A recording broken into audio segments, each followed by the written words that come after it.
Welcome back, everyone. Good morning.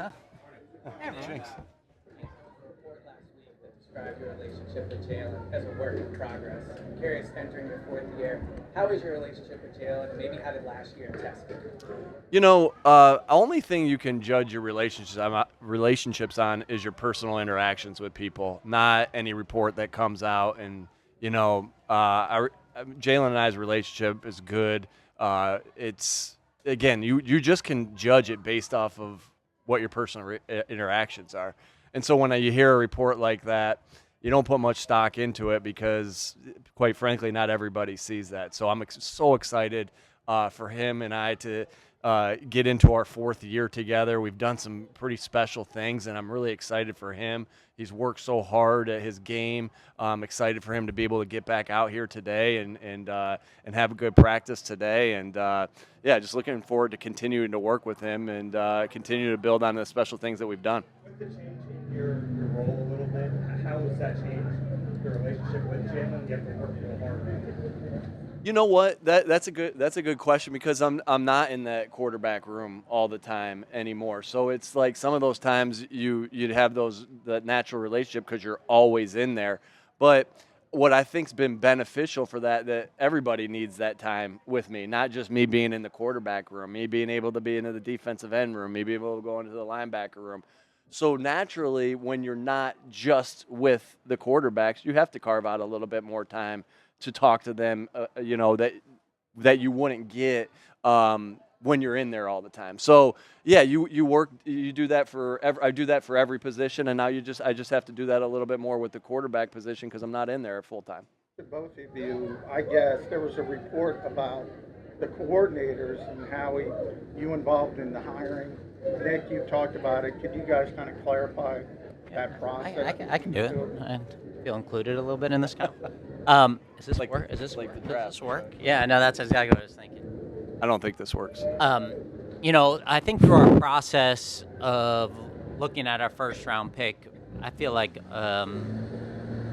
myself, our scouts, we had great information on him. Obviously, he went to Toledo. Nick's college roommate is the head coach of Toledo. When Nick came to me and he said, "Hey, I got this information on Q," it made me feel much better about the selection that we already felt good about. It's the same process for when we do coaches. Nick will come to me and say, "These are the guys I'm thinking about. Do you have any relationship? Do you know these guys?" Obviously, I've been in the league a long time. I had prior relationships with both of those guys. It makes him feel better about the decision he's making. I mean, these aren't under-the-radar guys. These are talented guys that have been in the league for a long time, and that's how good organizations make decisions. At the end of the day, I'm responsible for the players that I bring in here, draft, free agency, and he's responsible for his coaching staff, but we work together. That's the whole part of being a team. Howie, it's our first time speaking to these coaching staff changes. What factor into those, and how is it different without that? Yeah, I think you're constantly looking at ways to evolve as a staff. You're kind of looking at things that you can do different. And I think from our perspective, we made a bunch of staff changes. I think total 6 people have kind of changed roles. We're excited about that. We wish all the best to the people who left here. And obviously, as we go through the 2024 season starting today, really excited about that. And we'll all be judged on the results. Nick, what kind of changes should we expect to see out here, whether it's length of practice, physicality, or whatever? Yeah, obviously this first week is going to be, there's an acclimation period that everybody has to go through, week in, week out, but particularly that first week. You'll see some different things, but again, that's so fluid. Like, you're always constantly, like, to this morning I added 12 plays to practice. I'm like, hey, we felt good yesterday, guys came back in great shape. You know what, I want to work a situational period today that's going to add a couple plays. I want to work a conditioning period today that's going to add a couple plays. But that changes based off of how the day is and how you think the guys are. That's just something that's completely fluid. You'll see a lot of the same things, and there'll be obviously differences. Everything was evaluated last year from last year, and again, don't want to belabor and talk about. We've answered all the questions from last year. We've talked about that. But the things that we learned from, right, every practice length, practice schedule, schemes, everything's been evaluated, and everything that we felt like needed to be tweaked has been tweaked. Now, as far as acquisition, I know you're always talking about acquisition period runs up to a trading deadline, and always looking at the roster and ways to improve it. He's looking at me. Yeah, half Okay. There Sunglasses. Yeah. Thank you. So, There. but anyway, when you look at this roster now, how do you evaluate it? Are you happy with it? I mean, do you see any strengths, weaknesses, anything like that you can share? Probably look at it a little differently. I don't think that I'm ever looking at it kind of in those terms. I feel really excited about the opportunity to evaluate these guys on a daily basis and see where we are as a team, see where we are as a roster. We're going to spend a lot of time making sure that we know every player that's on our 90-man, 91-man roster at this time, and be open to ideas about improving that roster. I think that when you get in a position in this league and you feel good about something, it's a very humbling league, and things happen. So, it's our opportunity to constantly have our eyes open about what we see. The beautiful thing, I said it to a coach this morning, the beautiful thing about it is everyone here is ours, so you're not playing favorites because you've brought everyone in here. At the same token, we have an obligation to put the best team forward, whether that's including the practice squad and the 53-man roster, and we'll never be content. That would be a disservice to our fans, to our players, to our coaches.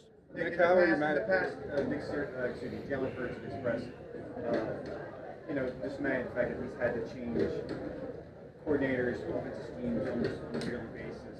This past year, obviously, there's going to be a change. Even in this last offseason, he said he wished he had coaching consistency, such as like maybe a Jeff Stoutland at the offensive line here on the Eagles. There seems to be a discrepancy between what he thinks is going to be 95% changing in the offense versus what you have said. How much more does he have to learn this offseason? We're all in a work in progress as far as learning different things on our offense, on our defense, on our special teams, things we're doing situational football. Obviously everything we do as far as changes we make in the staff, changes we make to your offense or your defense is all for what we believe is good for the team and will help us. Even staffs that have the same play caller, they tweak things year in, year out, right? Because if you stay still in this league will catch up to you quickly. And so, as far as the percentage or anything like that, we are working to do what we do best. So, like I said, there's things that there are things that we've done well in the past that we'll continue to do. There's things that are going to be new tweaks and new things completely. And like I said to you guys, I think I said this after, as far as a play may look exactly the same on tape, right? You may say, okay, I'm looking at this play. Oh, I saw them run that play a bunch last year, and they ran it a bunch this time. But sometimes you're coaching it a little bit differently, and that's evolving as an offense. That's that happens even when you have a similar staff, similar staff. But there are people that are same on the staff, right? The tight end coach is the same. The running back coach is the same. The assistant head coach, who's Kevin Patullo, is the same. Right, the wide receiver coach is the same. The offensive line coach is the same. TJ has moved up in his role to assistant offensive line coach. So there are a lot of similarities in coaching styles and coaching staff, and some of the things that we're doing with little tweaks here and there. I would also say, and this isn't related to Jalen, the hardest part about continuity in the NFL from front office, from a coaching staff, is that you win, you lose people. You lose people. And so it's really hard to keep a lot of good people in place for a long period of time. This is nothing about Jalen, but just in general. So, it's just probably a little bit different than other industries where it's hard to do that. And, of course, I'm sitting here. And what are your thoughts Thanks, Bob. on the Giants' Hard Knocks? The Giants aren't hard knocks? My thoughts. We got to mind our own business. I think, we got enough on our plate than worrying about everyone else. And from my perspective, every day I come in here and there's things that we got to do to make sure that we're doing the right thing and we're getting better. And so it's hard for me to really judge what anyone else is doing. How are you managing having lost Cooper for 3 weeks? Injury might affect your plans for him. Sorry. How does Cooper DeJean's injury affect your plans for him and set him back at all? Well, obviously it sets him back, right? To not be out here the first 3 weeks, but we were excited about him when we drafted him. We were excited about the things that he did during OTAs and the offseason work, and we're still excited about him. He's going to have to take his mental. He's going to have to get a lot of mental reps these next couple weeks that he'll be out rehabbing that injury. And he'll do that. I'm confident in the person that he'll do that. He's going to have to work hard at that. And then, and then be able to come back when it's his time to come back, when that injury's healed itself up, and then get those physical reps. I'm really confident that he'll do that, though, because we've spent so much time on the person as well as the player, and excited about that he'll do that, what he needs to do in the classroom. And I would just add to that. I'm sorry, Coach. I would just say that also, we're bummed. That's our second round pick. We want to see him out here on the first day, but we also think that this guy's going to be with us for a long time. And so we have tremendous confidence in his ability to pick things up and to come back and kind of keep running. And obviously it's a long season and we're counting on him. How you see guys run big rolling out every time every summer around this time. Do you look forward to that? For the most part, I guess less than half of that under contract. What goes into that? How important is that? And how much, I guess, do you spend making sure that doesn't happen? Yeah, I think it starts with ownership. I think it starts with Jeffrey's ability to let us sign guys early and to try to get out ahead of things, which we couldn't do without his help and his support. So I think he deserves the credit on this. Listen, again, you're dealing with 91 guys. Like, you're going to have issues. It's not going to be perfect. And I actually thought what Fred Warner said was really freaking unbelievable, where it's like, the better you get, the more of those issues you're going to have. So when you're a good team, people are going to be responsible for making you a good team, and those players are going to want to be compensated that way. Those coaches, those front office personnel, and so I think it's just the nature of a business. I think that obviously, the key for us has been to go to guys early and try to get ahead of those things, but it's not perfect, and I'm sure sitting here we'll have issues going forward, and I think that it's hard to understand, what goes on in those situations from other teams, because we're sitting here with kind of our own issues and our own situations. As you go into camp here, are you looking at Becton primarily at guard or tackle, and are you looking at Bradbury primarily at safety or corner? Again, versatility is going to be key for guys, and so we'll see as camp goes along. But Makai's going to have to be able to do both, and James is going to have to be able to do both. And so looking forward to seeing some of that with those guys. And but like I said, that's fluid as it goes on. You'll see some of that out here today.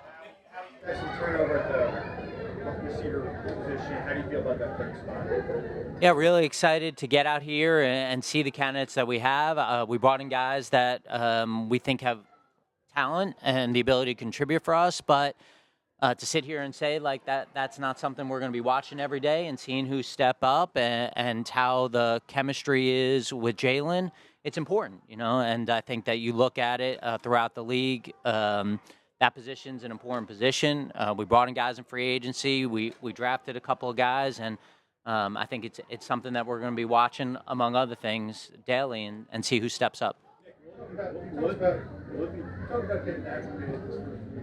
When in your mind does the competition at some of these spots really start to heat up and say, oh, we're not getting acclimated? Well, right away. I mean, everything's being evaluated. Everything they do. The conditioning test was evaluated. The way they came back was evaluated. The way they're going to practice with helmets is going to be evaluated. The way they practice with and the way they walk through is going to be evaluated. So every competition it started in OTAs, and it's going to continue here. Now, this is football, right? And so when those pads come on, it's different, right? And especially for certain positions, it changes completely of when you have the pads on and when you don't have the pads on. So everything's evaluated. Everything competition is being happening. That's a core staple of who we are as a program. Compete, toughness, all those different things, because that's what we base our program on. But naturally, some positions step up even more when the pads come on. Along those lines, what's the plan for right guard in the next couple of days? Yeah, we'll see. Obviously, don't have to release a depth chart yet. Don't have to say what our plans are, just like we don't have to say what our plans are for our end of game defense. That would be something that we are continuing to work through. Obviously we'll see as we go, and looking forward to today. And Tyler will start out there at the right guard position today as we start. But we'll see how that goes. Nick, you talked about that 30,000-foot view you have now, and I know you're constantly evaluating things, but it is a little bit of a different role. Did you come into this day one with one or two different things that say, hey, now I can do this a little bit more, now I can focus? Obviously, the way you come out here and I'm going to be coaching guys up, right? And that's what's fun. You're going to be able to go but I feel like I've been doing that since, even though I was only with the offense, or I wouldn't say only with the offense, yeah, I mean, I'm just looking forward to getting out here and coaching guys up. And it doesn't matter what position, whether it's, Paris Campbell, or whether it's Rick Lovato, or I don't have a ton of great coaching points for the long snapper. That's not my expertise. Who walks by next will be the next name called out. Or whoever it is. But I'm just looking forward to getting back out there, coaching guys up, and then getting in the film room and kind of living out our core values. Is it difficult to kind of just explain it and teach it to 90 guys? What's the process been like figuring out snaps and figuring out how to practice it to really get everyone? Obviously we've spent a lot of time on that, and really going to keep that close to the vest, obviously, because that's new for everybody. Everyone essentially is year one coordinator for the new kickoff and the kickoff return. And so we'll keep a lot of that close to the vest, but I'm really confident in our special teams coaches. We've continually gotten better at special teams throughout these past 3 years. Michael Clay deserves a ton of credit. He's done an unbelievable job. He's a great young coach who works daily to try to get better. The guys love Coach Clay. The players that play for him play their butts off for him. And that's just a testament to him, Coach Panunzio, Coach Tyler Brown, Coach Seeley, and just the guys that have been here helping us, continuing to improve. But looking forward to the new challenge of that element of the game, because it's going to be new for everybody, but we'll keep a lot of that close to the vest as we go. For so long you guys have rotated a lot along the defensive line. Vic's history seems to be to lean a little bit more heavily on his top guys. How do you find common ground? Yeah, first I'd like to give Coach a lot of credit for incorporating crowd noise into our press conferences this year for our players. Got to be able to focus in stressful times. I think obviously you have to adjust to whoever the coordinator is and what they do. In a lot of ways, it's exciting, to see what our guys can do. We have a lot of young players, certainly in the interior of our defensive line, that should be able to play maybe a little bit higher percentage of the snaps. But you still need guys rotating. You still need good players. I think it's always been important to us to have a lot of defensive linemen who can play at a high level through the course of the year and that can come in and rotate. That's not going to change. Will look exactly the same, where maybe, you're taking a number that's 55 or 60 and now you're at 65 or 70. Probably not. I think also that's why the conditioning is so important. That's why our players coming into camp into great shape, knowing that they're going to play more. And I think it's all going to be player dependent, on how they're playing. But it's something that's probably a little bit different, but not significantly different. And Vic Fangio hasn't been, just adding to what Howie said, Vic Fangio has been a great coordinator in this league. And we're not talking 10 years, 20 years. We're talking 3 decades worth of being an unbelievable coach. And so you don't do that unless you adapt to the players that you have, and you adapt your schemes, you adapt to your surroundings, you adapt to the way the game's changing. and we feel good about we feel good about our depth. I know Vic feels good about our depth, and looking forward to guys like Marlin and Morrow. Those guys continuing to develop and play a good role. Those guys, particularly those two guys, have shown toughness. They've shown their hard work throughout the offseason. They came back in great shape, and I'm looking forward to seeing those guys go out there and practice and having good camps. And one of the things, Bo, too, I think, for us, we've been very fortunate here where we've really given our young players kind of the ability to kind of develop and not play as much. I'm really excited to see the opportunity for those guys going forward because of where we are. Obviously, we have a lot of high-paid players here. There's great opportunity for young players for us going forward, and I think we have the right players here. That's one of the exciting things about this camp is seeing these young players get an opportunity to carve out a role, how significant that role is. Because I think, you look at our sport, you look at a lot of different sports, and there are opportunities for young players to develop, and you don't really know how they're going to develop and how they're going to play until they get the opportunity. And because of the teams we've had in the past couple of years, which has obviously been good, some of those young players haven't had as big a role. So I'm really excited about that and watching that. Obviously, I'm biased. We brought those guys here, but it'll be fun to watch. Time for a couple more. With the in terms of the secondary, last year lots of injuries. How much more prepared is this secondary for this season? And in relation to how Vic uses that, is it also equipped for his system? Well, we'll see. Obviously, we got to go with what we see here going forward. We brought in a lot of new people into our secondary. We thought it was an area that we had to address. I'm really excited, again, to see those guys go out and play. I think, I didn't do a good enough job last year fortifying the secondary, and it showed with our depth. Our best teams have had our best depth with our best players.